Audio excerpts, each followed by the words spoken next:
متحدہ عرب امارات نے اپنے مفادات کے لیے فلسطینیوں کو دھوکہ دیا ہے اور تاریخ متحدہ عرب امارات کے منافقانہ عمل کو کبھی نہ تو فراموش کرے گی اور نہ بھولے گی۔ ترکی کی وزارت خارجہ کے اس بیان نے ایک بار پھر ثابت کر دیا ہے کہ ترکی صرف اپنے ملک کی بہتری نہیں سوچتا بلکہ امت مسلمہ کے فائدے یا نقصان کا سوچتا ہے، اور اس میں بھی کوئی شک نہیں ہے کہ ترکی اور اسرائیل کے سفارتی اور تجارتی تعلقات آج بھی ہیں، مگر ناظرین یہ بھی حقیقت ہے کہ یہ تعلقات ہمیشہ ہی کشیدہ رہے ہیں۔ صدر ٹرمپ، نتن یاہو اور ولی عہد شہزادہ محمد بن زائد نے معاہدے میں یہ فیصلہ بھی لیا ہے کہ اسرائیل اردن کے مزید علاقوں پر قبضہ نہیں کرے گا، حالانکہ اسرائیل ہمیشہ یہی وعدے کرتا آیا ہے اور علاقے بڑھاتا چلا آیا ہے، دوسرے علاقوں پر قبضے کرتا چلا آیا ہے، اور اسی طرح ہمیشہ جس طرح ترکی نے پہلے ہمیشہ فلسطین کے حق میں بات کی تھی، آج بھی فلسطین کے لیے کھل کر بولا ہے،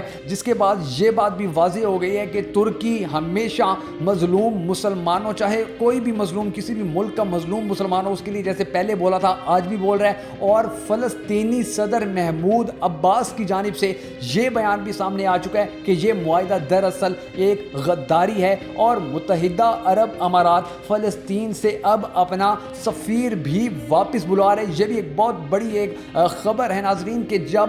تعلقات اتنے خراب ہو جائیں، جب تعلقات اتنے ختم ہو جائیں کہ آپ ایک دشمن کے ساتھ کھڑے ہو گئے ہیں، اور پھر اس کا جو آپ کا پرانا دوست ہے جس کے ساتھ آپ کے تھوڑے بہت تعلقات ہیں، یعنی کہ فلسطین کے ساتھ اس لیے کہ وہ مظلوم ہے، تو آپ نے وہ تعلقات ختم کیے ہیں، اور اس کا سب سے بڑا بیچ جو آپ نے کلیئر کیا، اس کا سب سے بڑا جو قدم آپ نے اٹھایا وہ یہ ہے کہ سفیر واپس بلوا لیا متحدہ عرب امارات نے۔ اور یہ بہت بڑا فیصلہ ہے اور مسلمان ممالک کے لیے بہت بڑا نقصان بھی ہے، کیونکہ اگر اسی طرح چلتا رہا، اگر الگ الگ مسلمان ملک اس طرح امریکہ اور اسرائیل کے لیے ان کے ساتھ ان کے بلاک میں شامل ہوتا گیا، تو پھر مسلمان تباہ ہو جائیں گے، پھر مسلمانوں کی بربادی جو ہے وہ ہر صورت لکھی جائے گی۔ اور اس موقع پر پاکستان، ترکی اور ایران اگر مل کر اپنا ایک الگ اسلامی بلاک بناتے ہیں اور اس میں سعودی عرب کو بھی ڈالنے کی کوشش کرتے ہیں، تو اس کے بعد دنیا بھر کے مسلمان جو کہ اسلامی ممالک کے آپس کے تعلقات خراب ہونے کی وجہ سے پریشان ہیں، وہ یقیناً اس بلاک کو کامیاب کرنے کے لیے نہ صرف سامنے آئیں گے بلکہ اس بلاک کے بننے سے بھی پتہ چل جائے گا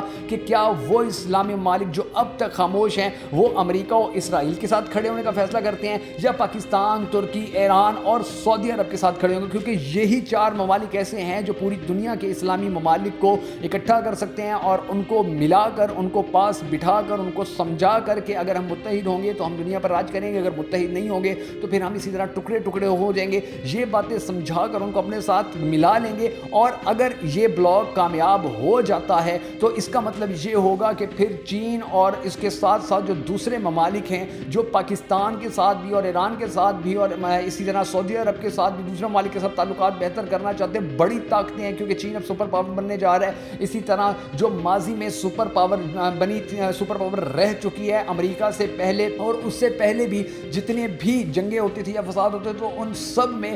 جو بھی روس کا کردار ہوتا تھا جب وہ سپر پاور تھا یا اس سے پہلے اور اس کے بعد بھی، تو اس کا جب اس کی سپورٹ ہوگی اور چین کی سپورٹ ہوگی ان ممالک کے ساتھ، اس بلاک کے ساتھ، تو پھر دنیا کی کوئی طاقت ان کو شکست نہیں دے سکے گی۔ اور مسلمانوں کے لیے اب یہ فیصلہ کرنا نہایت ضروری ہو چکا ہے کہ اب وہ بھارت، اسرائیل، متحدہ عرب امارات اور اس کے ساتھ ساتھ امریکہ کا جو ایک بلاک بن رہا ہے، یہ چار ممالک اپنا ایک بلاک بنا رہے ہیں، اور اسی طرح پاکستان اور چین اور اس کے ساتھ دوسرے جو ممالک ہیں وہ مل کر ایک بلاک بنائیں گے، تو پھر جو ملک اس بلاک میں جائے گا اس کا مطلب یہ ہوگا کہ وہ مسلمانوں کا کھلا دشمن ہے، کیونکہ مسلمان ممالک کے ساتھ تو چین بھی کھڑا ہو رہا ہے، دوسرے ممالک بھی کھڑے ہو رہے ہیں، اور جو اس بلاک میں آئے گا، چاہے وہ چین کی وجہ سے آ جائے یا چاہے وہ کسی اور ملک کی وجہ سے آ جائے یا وہ روس کی وجہ سے آ جائے، لیکن اس کا مطلب یہ ہوگا کہ وہ مسلمانوں کی طاقت بڑھا رہا ہے، وہ مسلمانوں کو سپورٹ کر رہا ہے اور مسلمانوں کے ساتھ کھڑے ہونے کا اعلان کر رہا ہے۔ تو ان دونوں بلاکوں میں سے اب جو بھی بلاک مضبوط ہوگا آنے والے وقت میں وہی دنیا کی سپر پاور ہوگا